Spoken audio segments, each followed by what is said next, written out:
Your Vice Communero Tumagosa and Vice Mayor G. Atienza.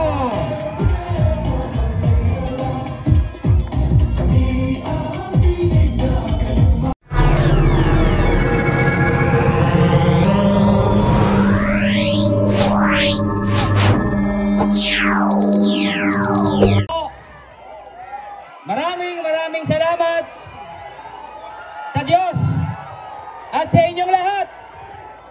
Ang isang laki sa hirap na tulad ko, ginawa po ninyong konsihal. Kaya maraming salamat po sa inyong lahat.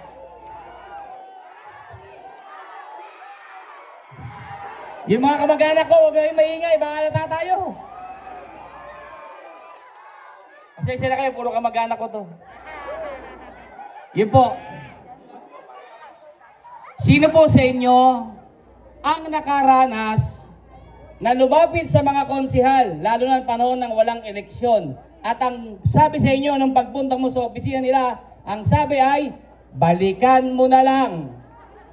Meron? Yan, aray. At pagbalik mo, ang sabi sa iyo, walang pondo, balikan mo na lang.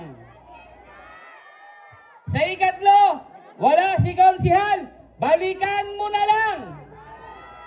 Sa ika-apat, sinuwerte ka, binigyan ka 100. Pamadyak pa lang, ulat ka na.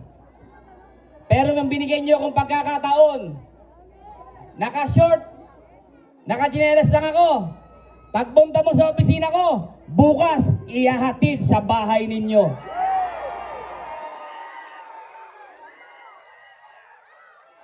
Hindi ko po sasayangin ang binigay ninyong pagkakataon sa akin.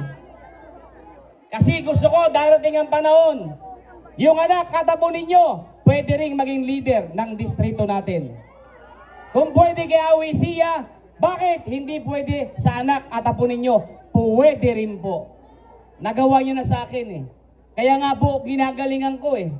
Kasi gusto ko pagdating ng panahon, tayo mahihirap, tayo rin namumuno. Dahil alam natin ang problema ng kapwa natin mahihirap. Tama ba? Pag-eleksyon, nagiging mapagmahal sila eh. Sasabihin nila, boto nyo kami, mahal na mahal namin kayong mahihirap. Paano mo malalaman paghihirap namin? Hindi ka naman naghihirap. Alam mo bang habang kumakain kami sa gabi, nag-iisip kami bukas kung sinong Bombay arakin namin para may pangkain kami ulit? Hindi nyo alam yun. Ang alam nyo lang, ma, anong ulam? Tama ba? Mahal, pag-eleksyon lang mahal. Lahat po yan, puro katotohanan.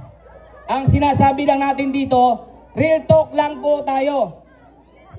Taas ang kamay sa inyo ang nagbabayad ng buwis. Ayan, konti lang. Pagbayaran, ayaw nyo eh, no? Maraming salamat sa mga nagtaas. Sapagkat alam ninyo kung ano, alam po ninyo kung ano yung inyong karapatan. Sa mga hindi naman po nagtaas, huwag kayong mag-alala. Hindi nyo lang alam na nagbabayad kayo ng buwis. Pag kumain ka ng Jollibee, may tax yun. Nagbayad ka ng buwis. Pag uminom ka ng soft drinks, may tax yun. Nagbayad ka ng buwis. Pag bumili ka ng sigarilyo, may tax yun. Nagbayad ka ng buwis. O ngayon, taas ang kamay ang nagbabayad ng buwis. Nanay, lahat tayo. Kailangan niyo pong malaman ito. Kailangan malaman ng bawat isa sa atin na tayo ay nagbabayad ng buwis. Alam niyo kung bakit? Dahil lahat ng mga politiko ngayon nagiging makapal ang mukha. Lahat sila nagiging makapal ang mukha. Alam niyo kung bakit? Dahil hindi natin alam ang karapatan natin. Lahat ng ginagastos ng politiko ay galing sa pera ninyo. Galing sa tax ng bayan. Tama ba? Kailangan niyong malaman yan. Ultimo kami na pinipili ninyo. Kami po'y paswelduhan nyo lang. Nanggagaling lang ang sweldo namin sa tax ninyo. Tapos kung maka-arte sila, yabang-yabang. Kaya nga po, ako po'y umaapila. Sa mga nagtatrabaho rito na walang magawa pag kinakaltas yung tax nila. Sa mga nagbabayad ng amilyar. Na wala kang magawa, kailangan magbayad ng tax. Umapil ako sa inyo. Kasi ang yayabang ng mga politiko, pag nagpagawa, inaangkin nila, pera nyo yun. Tama ba? Kayo ng pera yung ginamit niya? Pera ninyo. Ano mang pagawain bayan na pinagawa ng mga politiko, yun po'y galing sa tax ninyo. Pera ninyo. Tapos kine-claim nila, sa dami raw ng ginawa, di na dapat labanan? Wow! Adik ka, Brad! Pera ng taong bayan yan, Brad! Saan kayo nakakita? O inahamon ko kayo ngayon. Meron kayong cellphone, may Facebook kayo, pumunta kayo sa marketplace. Tignan ninyo kung magkano ang halaga ng isang container van na ginagawang barangay. Tignan ninyo. Tignan ninyo. Wala pang 200,000 ang halaga. Pero kung i-proyekto nila, 4.8. Sarap ka, Brad, Bakit di mo pera yan, Tirang-tira ka. Ayaw mo na magtira sa amin, Tinira mo na lahat, Ang laki ng kinita mo. Gusto mo may utang alam pa kami sa'yo? Hiyang-hiya naman kami sa'yo. Di mo ba? Pera niya yun. Pera po ng taong bayan yan. Diyos mio Marimar. Para sa kaalaman ninyo, lahat ng pagawain bayan dyan, pwede yung tanungin kasi pera niya yun. Hindi pera niya na yun. Pera niya yun. Pag binigyan kayo ng akap, pera niya yun. Tignan yung pirma niyo. 5,000 yun, 2,000 lang binigay sa inyo. Isipin mo yun. Huwag mo kayong mag-alala. Tapat na totoo yun. Naninuloko kayo. Di ba? Sana po magising kayo. Sana po malaman ninyo yung karapatan na meron kayo.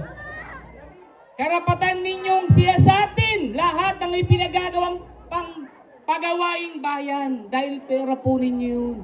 Kung overprice po sila, na-imbis na yung overprice sila, nailagay pa po sa ibang programang kapakinabangan ninyo. Hindi yung kapakinabangan ni ganun. Di ba? Sa dami raw ng ginawa, hindi na dapat nilalabanan. Baka sa dami ng kinita mo, tama ka na dyan. Niluloko mo kami? Ano, kayo lang matalino? Kami bobo lahat? 160, 200,000 lang yung container van, 4.8 sa'yo? Ano, tanga kami? Kawawa naman yung mga nagbabayad ng tax, pera nila yan. Kawawa naman kayo pag bumili kayo ng pagkain, pera nyo yung tax na binabayad, ginagamit yung pera ninyo. Kung maka-arte, ngayon pagod na pagod ka kakaikot. Bakit? Mulat ang tao. Alam ng taong niloloko mo sila dahil pera ng taong bayan ang ginagamit ninyo. Maniwala kayo sa akin. Meron kayong Facebook. Tumingin kayo sa marketplace. Pag hindi totoo yung sinasabi ko, liyari talaga kayo.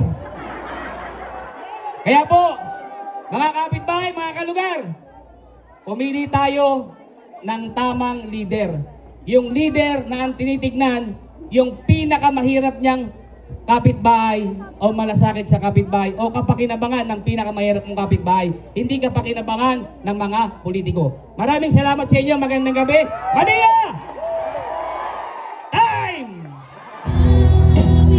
Maraming salamat po para